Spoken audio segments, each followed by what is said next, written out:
Hey guys, Tom Barclay here. I'm at Tottenham's training ground. Happy to be inside the car rather than outside. It's absolutely freezing here, and it looks like it might be even colder for tomorrow's game against Newcastle. Could be snow coming down. I'm not sure if it'll be in London, but yeah, the UK very very cold right now. And there isn't really much news for Ange Postecoglou to warm him up regarding Spurs selection situation and the headache he's been facing for quite a long time with injuries. Because the main news off the back of today is there's been illness in the camp this week, which is the last thing he could have done with, given the raft of injuries that he's already facing. But yeah, players missing from training at times this week. Obviously, they had Monday and Tuesday off.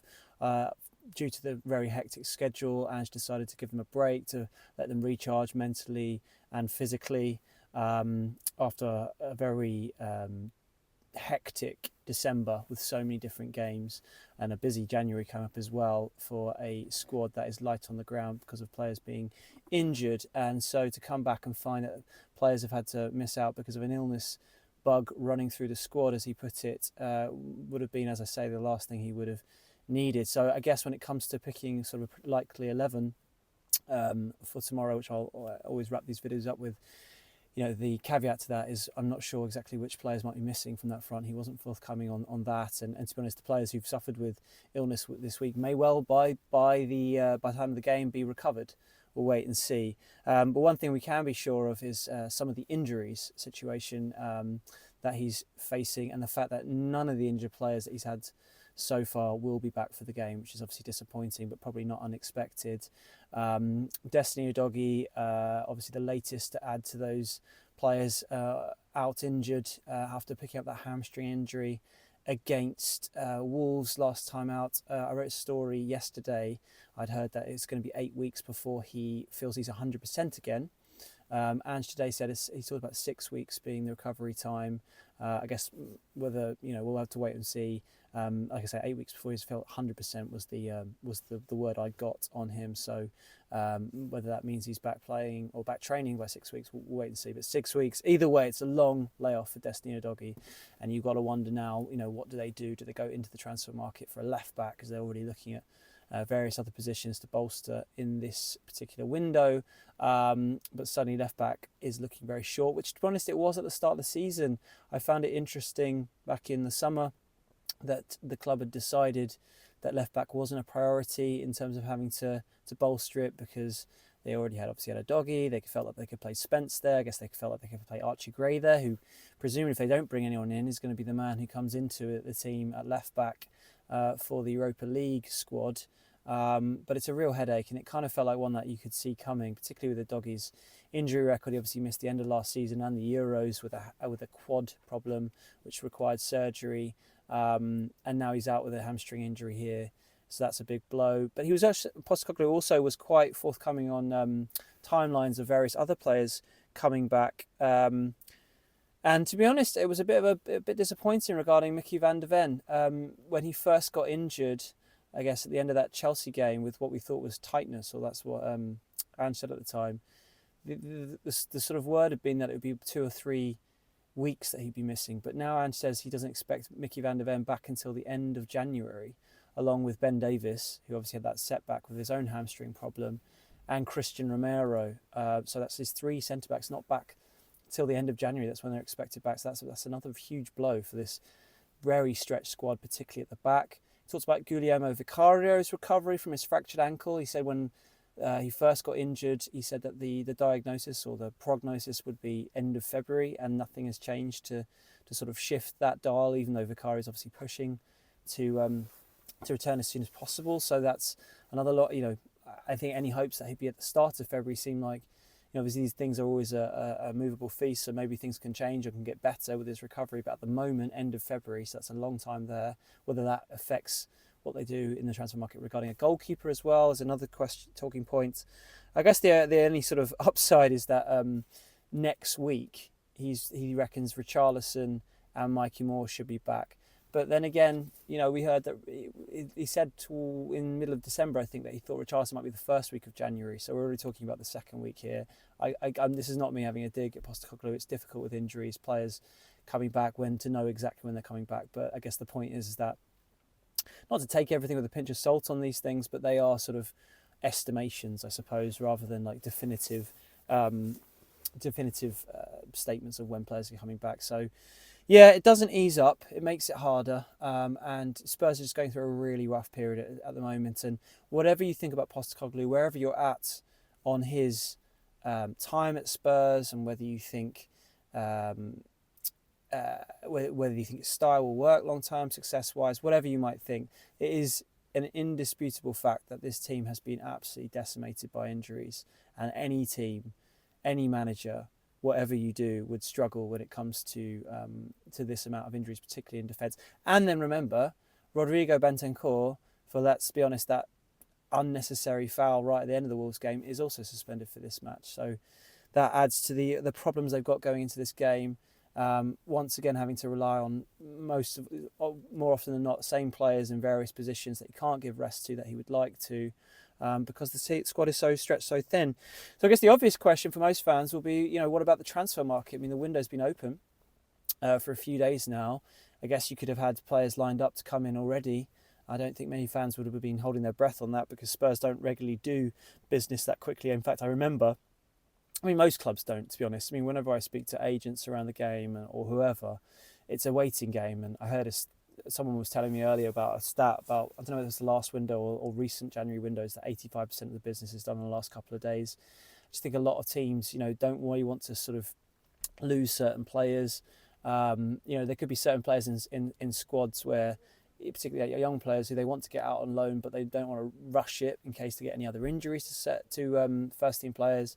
And it's the same here with Tottenham as it is for any side. So it's rare that it happens that quickly. I mean, remember last season when they signed Timo Werner on maybe January the 11th or 12th? That was the first time in ages they'd signed a player that early in January. So it's rare. It's rare for most teams, and it's rare for Spurs, but it must be frustrating given the situation they're in. And he was asked again about transfer business and whether anything was imminent and all that kind of thing. And he said kind of what you'd expect. He said it's no secret that the team they want to bolster a little bit in certain positions, but whether it's a loan player or a permanent player, the key is that it has to fit in with what they want. It's not about just getting quick fixes in that might not be quite suitable for the way they want to play. So I think it's going to be a frustrating waiting game for Spurs fans on that front. Let's see what happens. Maybe they'll pop a signing out of the blue like they did with Odegaard in the summer, even though obviously that hasn't not worked out. He's been injured. It's been a real frustration, but that one was really one that we didn't see coming. So maybe something like that could happen. But at the moment, it feels like it's going to be a bit of a waiting game.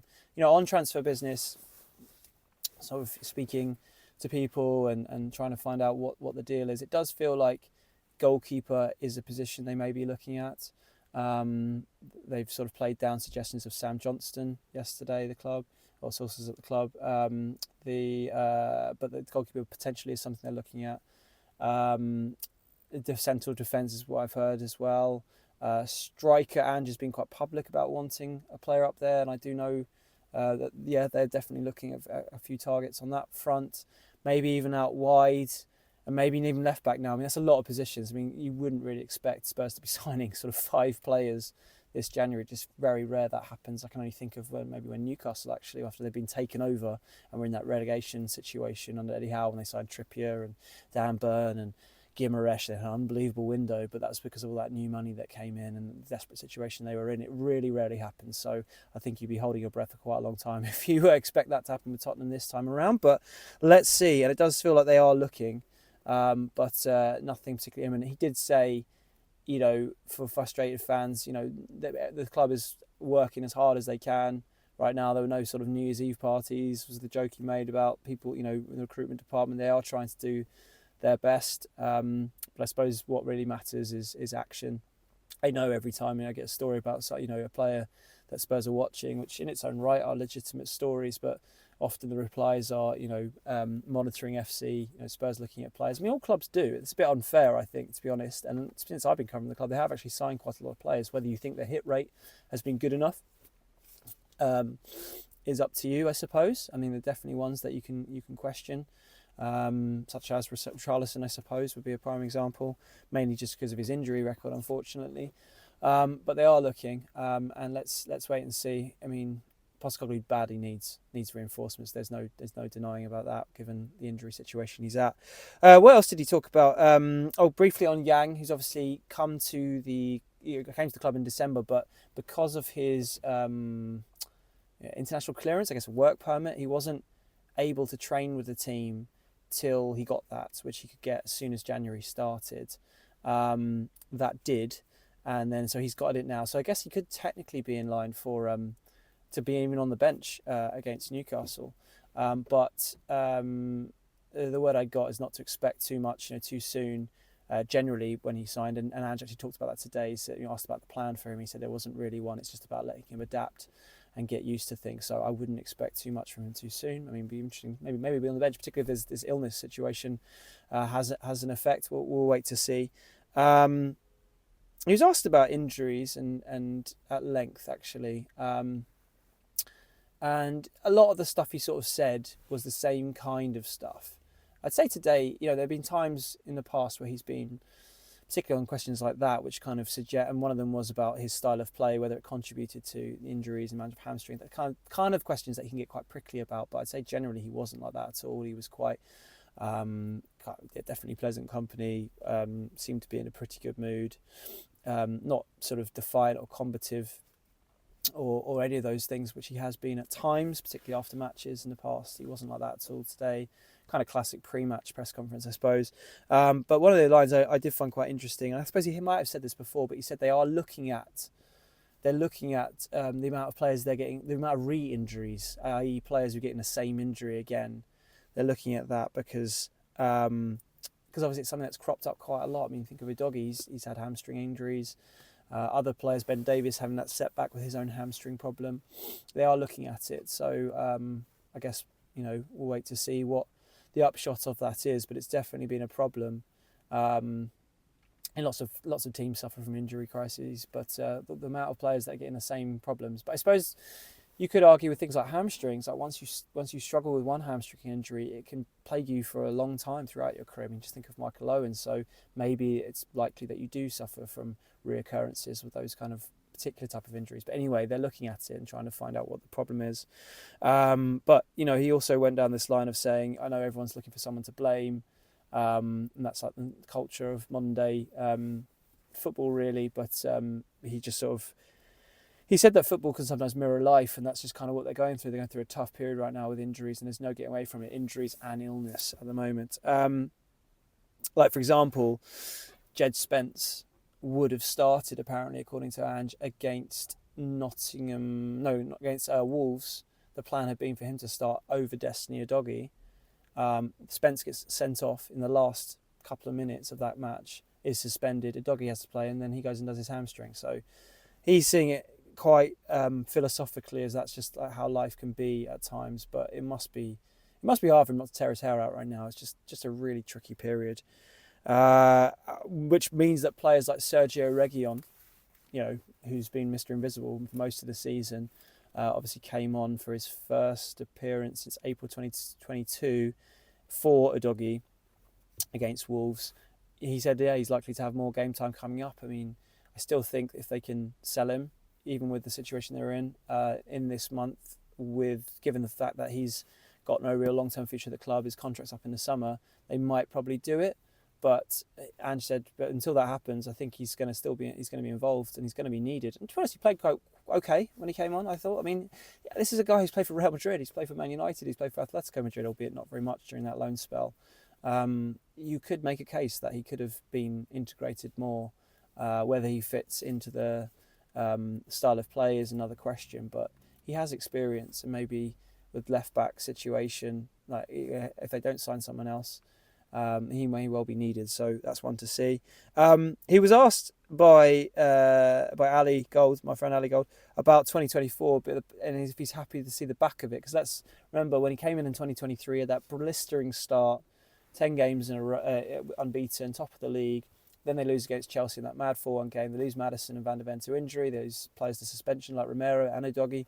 And it all started to go a bit wrong from there. Albeit it wasn't like suddenly the results completely fell off a cliff, albeit I think they lost their next 3 games. But they had games like Newcastle but they won 4-1. And I'll come on to that particular game in a moment because it seems quite fitting to talk about it, not just because they're playing Newcastle again, but because of the almost like the sort of the twist on that game compared to last year. But they won that game. They had other performances that were good, and then it was 2024 where it really started to go a bit iffy throughout the year. Really, there were some high points. Obviously, 4-0 against Man City, and 4-0 at Villa, and one-off results. But there were also a lot of frustrating moments as well. A lot of defeats that have contributed to his overall statistics not being anywhere near as good as when he first came in.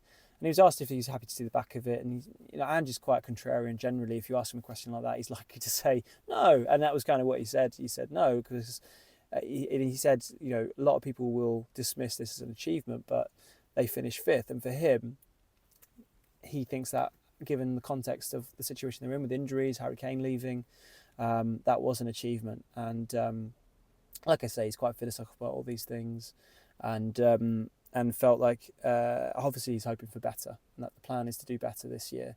But he's not just going to sort of wipe away that whole year as if it was a write-off, like maybe some supporters might. So Newcastle next. So he was asked whether Newcastle are quite a good example for fans and people to look at what is possible if you get through sticky patches and go on a bit of a run, which is kind of what Ange has been talking about in the recent weeks, about the possibility of doing that. For example, after the Wolves game, he said that he still felt like there was plenty to play for the in the league because it's quite congested. I would say that the league is starting in the middle. It is starting to not be quite as congested as it was, mainly because of teams like Newcastle playing really well and Forest and starting to pull away a little bit. But the point was made that Newcastle, before their run of 5 wins in a row, which Spurs are catching them at the worst time, just like they caught Wolves at the worst time. It's just the way it's going at the moment. They were 12th and now they're 5th. It shows you how quickly they can turn around.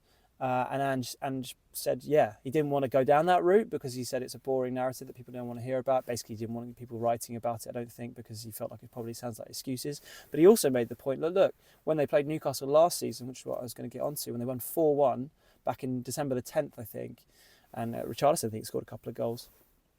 Newcastle was so decimated by injuries, they looked absolutely dead on their feet in that game. And I remember Eddie Howe afterwards, who's someone I've interviewed, been in a lot of press conferences with when he covered Bournemouth. He looked very like, this is a tough period because they had so many key players out. And he was saying, look, that's kind of, and Andrew's point was like, that's how it happens, and they got through it, and look where they are now. And it's the same with what Tottenham are going through at the moment. They look dead on their feet at the moment. I mean, hopefully with this week that they've had, or a couple of days off, and the break in the week with no game midweek, that will contribute to hopefully them feeling a lot sharper for this particular match. But the point is that Newcastle got through it, and look at them now, they're flying. They've got a fantastic team, and things can turn around because they stuck with the manager and they stuck with what they were trying to do and waited for the players to come back. And that would be Ange's argument with his players. Once he gets them back, things can change, but it's painful while waiting for that. And I think that's a fair point, really. Let's just move on to the game itself, Newcastle. Because on that game, I think Newcastle had lost 6 out of 7 games in that period. It was going through a really rough time, and I guess if you're looking to be optimistic, that's the argument you could say with Spurs right now. They need to, if they can just get through it, like Ange seems to think that they can do, then things can turn quickly once players come back. When it comes to Newcastle. The game itself, players in terms of players recovering from injury. As I said, there's hardly anyone who's going to be back, if anyone at all. So the team lineup, Forster back is obviously in goal. Porro, Draggers, Gray, Spence you imagine would come in rather than Reguilón at left back. Basuma, because Bentancur suspended. Maddison Sarr. Remember, for Liverpool in midweek next week in the massive game in the Carabao Cup, they're both suspended, which is frustrating in itself with them out. So you'd expect both of those to start.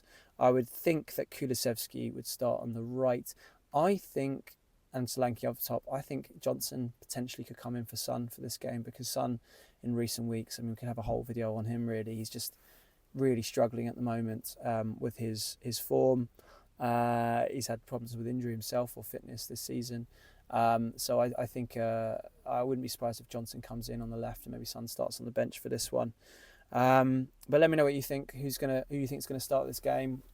Your hopes for this match. Whether you think Spurs are hitting Newcastle exactly at the wrong time. I think we all think that, but whether they can get anything out of it, whether the turn for what Ange has been looking for can happen now, can they recalibrate after a week off, albeit one hit by illness?